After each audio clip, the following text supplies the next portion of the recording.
Hey, Ricky here. I found a bunch of old pallets, probably be good for using for firewood or building some furniture for the new squat.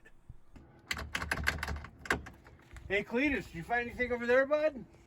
Found ourselves a couple hobo trash cans right here. We're gonna have ourselves a bonfire. We're gonna go hit the dumpster and see if we can find some dinner. Let's go. Hey guys, Ricky here. You know, after a long day of picking, it's good to just do some self-care, take some time for yourself and relax. Well, we're not having much luck finding food. Looks like someone's a recycler.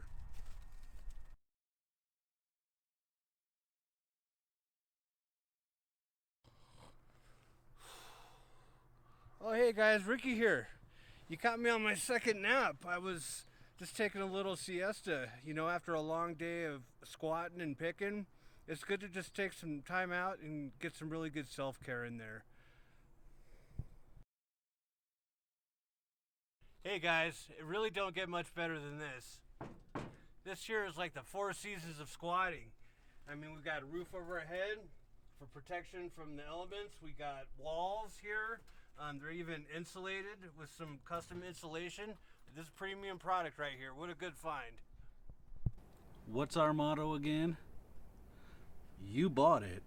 We squatted. That's right.